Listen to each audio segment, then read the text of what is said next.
ನಮಸ್ಕಾರ. ನಮ್ಮ ದೇಹದಲ್ಲಿ ಕೈಮದ್ದು ಬಿದ್ದಾಗ ಉಷ್ಣತೆ ಹೆಚ್ಚಾಗುತ್ತೆ. ಈ ಕೈಮದ್ದು ಅಂತ ಅನ್ನೋದು ಅದು ರೆಡಿ ಮಾಡಿ ಹಾಕಿರ್ತಾರಲ್ವಾ, ಆಗ ನಮ್ಮ ದೇಹದಲ್ಲಿ ಹೆಚ್ಚಾಗಿ ಉಷ್ಣತೆ ಶುರುವಾಗುತ್ತೆ. ಈ ಉಷ್ಣತೆಯಿಂದ ಆಗುವಂತಹ ಸಮಸ್ಯೆಗಳೆಲ್ಲದನ್ನು ಕೂಡ ಅಷ್ಟೇ ಕಂಪ್ಲೀಟಾಗಿ ನಾವು ನೋಡೋದಾದರೆ ತಲೆ ಕೂದಲು ಉದುರೋ ಅಂಥದ್ದು, ಕಣ್ಣಲ್ಲಿ ನವೆ ಬರೋ ಅಂಥದ್ದು, ಕೈಕಾಲೆಲ್ಲ ರ್ಯಾಷಸ್ಸು, ಚರ್ಮದ ರೋಗ ಬರೋ ಅಂಥದ್ದು, ಬಿರುಕು ಬಿಡೋ ಅಂಥದ್ದು, ಮತ್ತು ಆರ್ಗಾನ್ಸ್ಗಳಲ್ಲೂ ಕೂಡ ಸರಿಯಾಗಿ ಕೆಲಸ ಮಾಡೋದಕ್ಕೆ ಆಗೋದಿಲ್ಲ. ಈಗ ನೀರಿನಂಶ ಕಡಿಮೆ ಆದರೆ ಏನಾಗುತ್ತೆ, ಇವಾಗ ಒಂದು ಅಕ್ಕಿ ಹಿಟ್ಟು ರುಬ್ತಾ ಇರ್ತೀವಿ, ಅದಕ್ಕೆ ನೀರು ಹಾಕಿ ರುಬ್ಬಿದ್ರೆ ಅದು ದೋಸೆ ಹಿಟ್ಟು ಆಗುತ್ತೆ, ಇಲ್ಲಾಂದರೆ ಮಾಮೂಲಿ ಪೌಡ್ರ್ ಆಗಲ್ವಾ. ಅದೇ ಪ್ರಕಾರವಾಗಿಯೇ ಈಗ ನೋಡಿ, ನಾವೇನಾದ್ರು ಸ್ವಲ್ಪ ಹಿಂಗೆ ಕೆರೆದ್ರೆ ಸಾಕು, ಚರ್ಮದಲ್ಲಿ ಒಂಥರ ಪೌಡ್ರ್ ಥರ ಎಲ್ಲ ಬರ್ತಾ ಇರುತ್ತೆ, ಫುಲ್ಲು ಹೀಟ್ ಆಗಿಬಿಟ್ಟಿರುತ್ತೆ ಅವ್ರಿಗೆ. ಅದು ಅವರ ಬಾಡಿ ನೇಚರೇ ಬೇರೆ ಥರ ಇರುತ್ತೆ, ಮದ್ದಿಡಿ ಬಿದ್ದಾಗಲೇ ಬೇರೆ ಥರ ಆಗೋಗಿರುತ್ತೆ. ಸೊ ಹಾಗಾಗಿ ಹೆಚ್ಚೆಚ್ಚು ಉಷ್ಣತೆಯಿಂದ ಆಗುತ್ತೆ.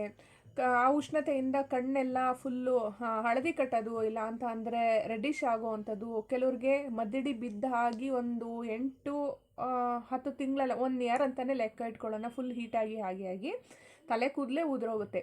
ಈ ಮದ್ದಿಡಿ ಬಿದ್ದಾಗ ಕೆಲವ್ರಿಗೆ ಗೊತ್ತೇ ಆಗೋದಿಲ್ಲ ಇದು ಮದ್ದಿಡಿನ ಏನು ಅಂತೇಳಿ. ಇವಾಗ ಹಾಸ್ಪಿಟ್ಲಿಗೆ ಹೋಗ್ತಾರೆ, ಟ್ಯಾಬ್ಲೆಟ್ ತಗೊಳ್ತಾರೆ, ಟ್ಯಾಬ್ಲೆಟು ಕೂಡ ಹೀಟ್ ಆಗುತ್ತೆ ಅಲ್ವಾ. ಸೊ ಹಾಗಾಗಿ ಅದರಿಂದ ದೇಹನೂ ಕೂಡ ಅಷ್ಟೇ ಒಣಗ್ತಾ ಬರುತ್ತೆ. ಅಕಸ್ಮಾತ್ ಹಾಸ್ಪಿಟ್ಲಿಗೆ ಸಂಬಂಧಪಟ್ಟಿರ್ತಕ್ಕಂಥ ಸಮಸ್ಯೆ ಏನಾದ್ರು ಇತ್ತು ಅಂದರೆ ಅಲ್ಲಿ ಬಗೆಹರಿಯುತ್ತೆ. ಮದ್ದಿಡಿಯಿಂದನೂ ಕೆಲವು ಟೈಮಲ್ಲೆಲ್ಲ ಏನಾಗುತ್ತೆ ಅಂದರೆ, ಈಗ ಲಿವರ್ದೇನೋ ಪ್ರಾಬ್ಲಮ್ ಬಂತು, ಇಲ್ಲ ಕಿಡ್ನಿದೇನೋ ಪ್ರಾಬ್ಲಮ್ ಬಂತು, ಇಲ್ಲ ಹೊಟ್ಟೆದೇನೋ ಪ್ರಾಬ್ಲಮ್ ಬಂತು ಅಂದಾಗ ಹಾಸ್ಪಿಟ್ಲಿಗೆ ಹೋದಾಗ ನೀವು ಟ್ರೀಟ್ಮೆಂಟ್ ತೊಗೊತೀರ. ಅದು ಹೆವಿ ಟ್ಯಾಬ್ಲೆಟ್ ಏನಾದ್ರು ತೊಗೊಂಡಾಗ್ಲೂ ಕೂಡ ಅಷ್ಟೇ ಸಿಕ್ಕಾಬಟ್ಟೆ ಹೀಟ್ ಆಗುತ್ತೆ. ಇದು ಮದ್ದಿಡಿ ಅಂದ್ರೆ ಮುಂಚೆ ತುಂಬ ಹೀಟಾಗಿರುತ್ತೆ. ಆ ಹೀಟಾಗಿರೋ ಜೊತೆಗೆ ಇನ್ನಷ್ಟು ನಾವು ಗೊತ್ತಾಗೋದಿಲ್ಲ. ಇವಾಗ ಹೋಗಿರ್ತೀವಿ, ಏನೋ ಒಂದು ಬರ್ಕೊಡ್ತಾರೆ, ಅವಾಗ ತೊಗೊಳ್ತೀವಿ.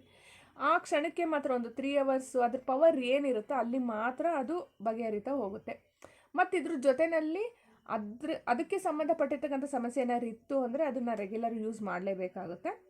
ಈ ಮದ್ದಿಡಿನ ಕ್ಲಿಯರ್ ಮಾಡ್ಕೊಂಡ್ರೂ ಕೂಡ ಅದು ಹಬೆ ಅಂತ ಇರುತ್ತೆ. ಈಗ ನಮಗೆ ಜ್ವರ ಬಂದಿರುತ್ತೆ ಅಂತ ತಿಳ್ಕೊಳ್ಳಿ, ಸಿಕ್ಕಾಬಟ್ಟೆ ಜ್ವರ ಬಂದಿರುತ್ತೆ, ಜ್ವರ ಬಂದು ನಿಂತು ಕ್ಲಿಯರ್ ಆದ್ರೂ ಕೂಡ 1 ವಾರ ಹಬೆ ನಮಗೆ ಏನಂದರೆ ಆಸುಪಾಸು ಹೆಂಗಾಗುತ್ತೆ ಅಂದರೆ ತುಂಬ ಸುಸ್ತಾಗೋ ಅಂಥದ್ದು.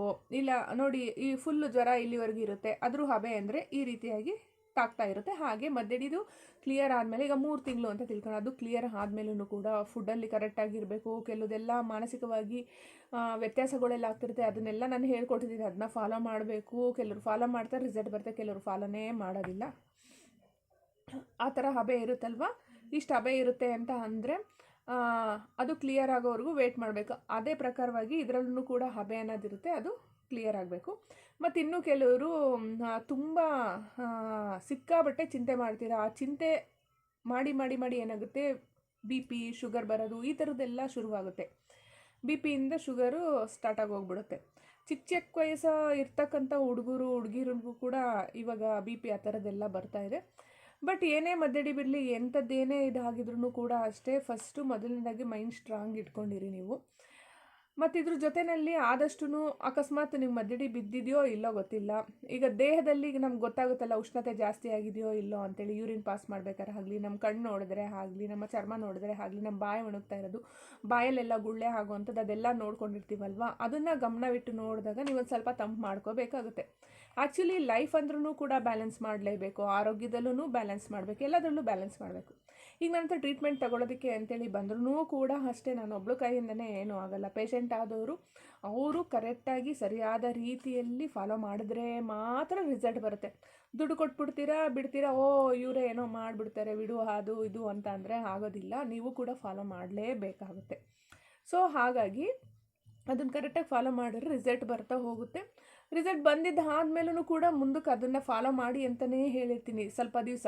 ಅಂದರೆ ಅದ್ರ ಹಬೆ ಎಲ್ಲ ಹಾಗೇ ಇರುತ್ತೆ, ಹಿಂದೆ ಮುಂದೆ ಸುತ್ತಾಡ್ತಿರುತ್ತೆ. ಅದು ಪೂರ್ತಿ ಕ್ಲಿಯರ್ ಆಗಬೇಕು ಅಂತಂದರೆ ನಿಮ್ಮಲ್ಲೂ ಒಂದು ಒಳ್ಳೆ ಎನರ್ಜಿ ಸೃಷ್ಟಿ ಆಗ್ತಾ ಹೋಗುತ್ತೆ. ಅಕಸ್ಮಾತ್ ಮದ್ದಿಡಿ ಬಿದ್ದರೂ ಕೂಡ ಅದು ರಿಟರ್ನು ನಾವು ವಾಮಿಟ್ ಆಟೋಮೆಟಿಕ್ಕಾಗಿ ಏನಾದರೂ ಅಕಸ್ಮಾತ್ ಇನ್ನೆಲ್ಲೋ ಹೋಗಿರ್ತೀವಿ, ಮದ್ದಿಡಿ ಎಲ್ಲ ತೆಗೆಸ್ಕೊಂಡಿದ್ದ ಆದಮೇಲೆ ಅಕಸ್ಮಾತ್ ಎಲ್ಲೋ ಏನೋ ಅಕಸ್ಮಾತ್ ತಿಂದ್ಬಿಟ್ವು, ಆಟೋಮೆಟಿಕ್ಕಾಗಿ ನಮ್ಮ ದೇಹ ಹೊರ್ಗಡೆ ಹಾಕ್ಬಿಡುತ್ತೆ.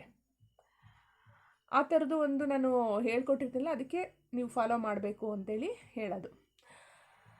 ಓಕೆ, ನೋಡಿದ್ರಲ್ಲ. ಇವತ್ತಿನ ಈ ವಿಡಿಯೋ ಇಷ್ಟ ಆದರೆ ಲೈಕ್ ಮಾಡಿ, ಇನ್ನಷ್ಟು ವೀಡಿಯೋಸ್ಕೊಂಡು ನೋಡಬೇಕು ಅಂದರೆ ಸಬ್ಸ್ಕ್ರೈಬ್ ಮಾಡ್ಕೊಳ್ಳಿ. ನೆಕ್ಸ್ಟ್ ಇನ್ನೊಂದು ಒಳ್ಳೆಯ ವಿಡಿಯೋದೊಂದಿಗೆ ಭೇಟಿಯಾಗೋಣ. ನಮಸ್ಕಾರ.